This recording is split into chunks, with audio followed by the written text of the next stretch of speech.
नमस्कार, स्वागत है आपका अपना उत्तराखंड में और मैं हूं आपके साथ गीतिका पंत। सीएम धामी आज हरिद्वार के दौरे पर हैं, जहां पर निरंजनी अखाड़े के संत और तीर्थ पुरोहितों ने सीएम का सम्मान किया। संतों ने देवस्थानम बोर्ड खत्म करने पर खुशी जताई है और सीएम का आभार जताया। इस मौके पर अखाड़ा परिषद के अध्यक्ष रविंद्र पुरी, सचिव महंत हरिगिरी, आचार्य महामंडलेश्वर कैलाश नंद गिरी समेत बड़ी संख्या में संत और तीर्थ पुरोहित मौजूद रहे।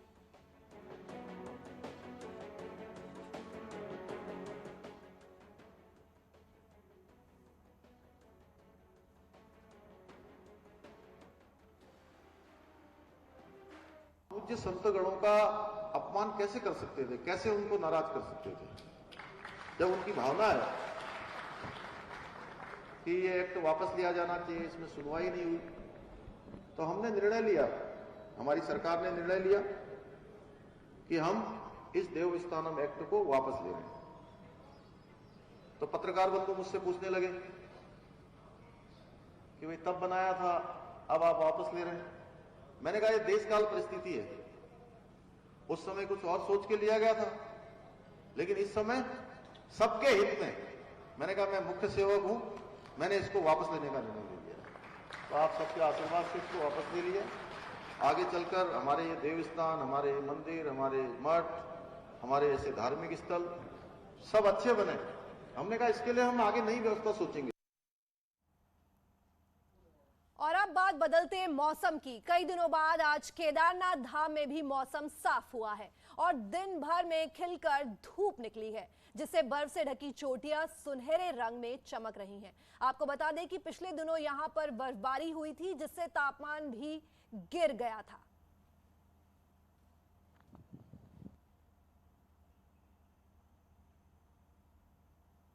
बागेश्वर में 3 दिन बाद मौसम साफ हो गया है, जिससे वादियां और हिमालय की खूबसूरती निखर गई है। हिमालय की चोटियों के साफ दीदार हो रहे हैं। कौसानी, कपकोट, मनकोट के साथ ही जिला मुख्यालय से हिमालय चोटियां साफ दिख रही हैं। प्रकृति की इस खूबसूरती का पर्यटक भी जमकर लुत्फ उठा रहे हैं। 3-4 दिनों के बाद बहुत बढ़िया खिली हुई धूप है और बर्फ भी काफ़ी गिरी है, पूरे हिमालय लदगद हैं और काफ़ी सारे लोग सुबह से यहाँ फ़ोटो खींचने के लिए, वीडियोग्राफी, उसके लिए काफ़ी लोग पर्यटक भी आ रहे हैं। आज काफ़ी अच्छा खुशनुमा दिन है, कुछ दिनों बाद धूप निकली हुई है, तो यहाँ से जायका रेस्टोरेंट जो काफ़ी अच्छा पहाड़ी जो भोजन है वो भी सर्व करते हैं। तो यहाँ से सामने मैकतोली, नंदा देवी, बहुत शानदार व्यू है। मैं अभी ग्वालदम से होते हुए आया हूँ, जहाँ पे शूल पर्वत, उसका भी बहुत शानदार व्यू था। और उत्तरकाशी में भी साफ हुआ मौसम, धूप से खिली पहाड़ियां कई दिन बाद निकली। और उत्तरकाशी में मौसम के साफ होने के बाद धूप से निखर गया है उत्तरकाशी। कई दिनों बाद धूप निकली है तो मौसम काफी साफ हो गया है और पहाड़ियां बेहद ही खूबसूरत नजर आ रही हैं। चमोली से खबर है, जहां विंटर सीजन से पहले औली में पर्यटक पहुंचने लगे हैं। सैलानी औली की सुंदर वादियों का दीदार कर रहे हैं। हालांकि बर्फबारी नहीं होने के कारण कई पर्यटक मायूस भी नजर आए। औली से दिखाई देने वाली नंदा देवी पर्वत, द्रोणागिरी, लाता घुघुती, त्रिशूल पर्वत में अच्छी बर्फबारी हुई है। औली आने वाले पर्यटक पहाड़ों पर गिरी हुई बर्फ को देखकर खुश हैं। औली में पर्यटकों की संख्या बढ़ने से पर्यटन विभाग की उम्मीदें भी काफी बढ़ गई हैं। उत्तराखंड एक अच्छी जगह भी, ओली तो बेस्ट लगी। बस बर्फ़ से थोड़ा मिस कर दिया कहीं पे, बाद में आते तो आया, जल्दी आते तो फिर तो हो सकता था जो भी। उत्तरकाशी में देर रात भूकंप के हल्की तीव्रता के झटके महसूस किए गए हैं। रात 2:02 पर भूकंप के हल्के झटके महसूस किए गए। रिक्टर स्केल पर इनकी तीव्रता 3.2 मापी गई है।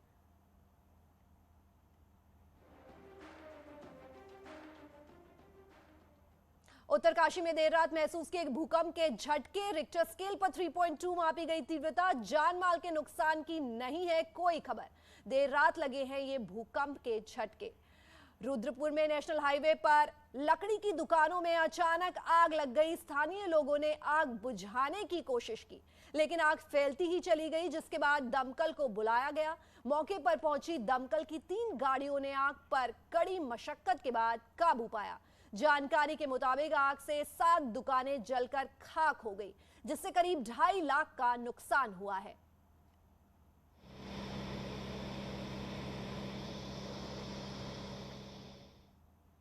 और अब बात सियासत की। पीएम मोदी शनिवार को देहरादून के दौरे पर रहे और देहरादून में एक विशाल जनसभा को संबोधित किया। पीएम मोदी ने इस मौके पर उत्तराखंड को 18,000 करोड़ रुपयों की विकास की सौगात देते हुए 18 योजनाओं का लोकार्पण और शिलान्यास किया। साथ ही आगामी 2022 के चुनावी अभियान का आगाज भी किया।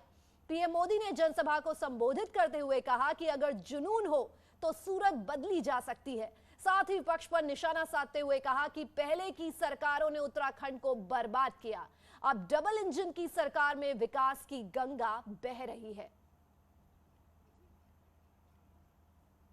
कांग्रेस ने पीएम मोदी के देहरादून दौरे को निराशाजनक बताया है। प्रदेश अध्यक्ष गणेश गोदियाल ने श्रीनगर में पीएम की घोषणाओं को सिर्फ जुमला बताते हुए निशाना साधा। उन्होंने कहा कि बीजेपी कांग्रेस की योजनाओं को अपना बताकर लोगों को गुमराह कर रही है।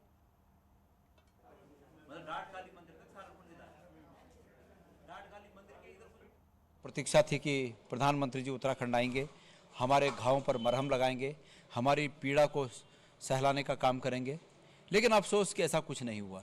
हमारा स्पेशल स्टेटस का जो दर्जा खो गया उसकी घोषणा करेंगे कि हम इसको दोबारा बहाल करते हैं, और उस राजनीतिक मकसद में उत्तराखंड के हिस्से सिर्फ जुमले आए।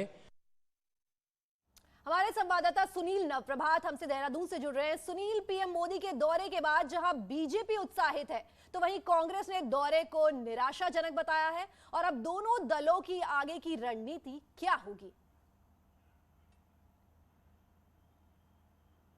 देखिए गीतिका, बीजेपी की एक कोशिश थी कि प्रधानमंत्री मोदी की जनसभा के जरिए वो राज्य में एक चुनावी माहौल खड़ा करे जो बीजेपी के पक्ष में जाए, और एक तरह से कल जो जनसभा हुई, जो हजारों की भीड़ उसमें जुटी, बीजेपी एक हद तक कामयाब होती हुई नजर आई। खासकर प्रधानमंत्री मोदी ने अपने पूरे भाषण को खासकर उत्तराखंड पर सेंट्रलाइज किया, और उन्होंने गाँव किसान से लेकर सीमांत क्षेत्रों से लेकर महिलाओं से लेकर तमाम सेक्टर को छुआ अपनी बातों में, और खासकर वो ये समझाने में सफल रहे कि जो डबल इंजन की सरकार है वो विकास की गति को किस तरह से रफ्तार दे सकती है। उन्होंने तमाम फायदे गिनाए। जो 18 परियोजनाओं का जो लोकार्पण और शिलान्यास किया, वो उन्होंने बताया कि 2025 तक, खासकर जो प्रधानमंत्री लगातार कहते आए हैं, कल भी उन्होंने इस बात को दोहराया कि जो तीसरा दशक होगा, जो चालू दशक है, वो उत्तराखंड का दशक होने वाला है। उत्तराखंड के विकास, रोजगार और तमाम जो बेसिक इंफ्रास्ट्रक्चर है वो इन 10 सालों में डेवलप कर लिया जाएगा। और उन्होंने खासकर जो 18 परियोजनाओं का जो लोकार्पण शिलान्यास किया, उन्होंने कहा कि ये उसी दिशा में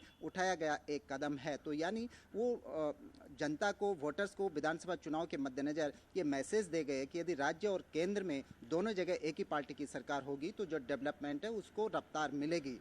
दूसरी ओर कांग्रेस का कहना है कि प्रधानमंत्री का ये दौरा निराशाजनक रहा, क्योंकि कांग्रेस ने कहा कि जो चारधाम रोड परियोजना है, कांग्रेस का ये दावा है कि हमारे कार्यकाल की परियोजना है। कर्णप्रयाग रेल लाइन, जिसको उत्तराखंड के विकास के लिए एक माइलस्टोन माना जा रहा है कि इससे उत्तराखंड की तकदीर और तस्वीर दोनों बदल जाएगी। कांग्रेस का कहना है कि ये भी कांग्रेस सरकार की ही देन है, जिनको बीजेपी अब अपना बता रही है। जो आगे की रणनीति है, बीजेपी इस हवा को अब आगे ले जाना चाहती है। प्रधानमंत्री का एक बार फिर से कुमाऊं में दौरा होने वाला है, 24 दिसंबर को ये दौरा प्रस्तावित है। इसके साथ साथ बीजेपी की अपनी विजय संकल्प जो यात्राएं हैं वो शुरू होने वाली हैं 10 दिसंबर से। कांग्रेस भी 16 दिसंबर को यहाँ पर राहुल गांधी को लाने जा रही है, जो अभी तक का प्रस्तावित कार्यक्रम है। तो धीरे धीरे जैसे जैसे हम चुनाव की ओर आगे बढ़ेंगे, आप देखेंगे कि माहौल लगातार गर्माता हुआ नजर आएगा। जी सुनील, धन्यवाद ये महत्वपूर्ण जानकारी हम तक पहुंचाने के लिए। और अब प्रदेश कांग्रेस अध्यक्ष गणेश गोदियाल ने श्रीनगर में मशाल जुलूस निकाला और कहा कि कांग्रेस की सरकार बनने के बाद श्रीनगर गढ़वाल में 2 महीने के भीतर पानी के मीटर हटाए जाएंगे। उन्होंने मेडिकल कॉलेज में अव्यवस्था का आरोप लगाते हुए मंत्री धन सिंह रावत पर भी निशाना साधा।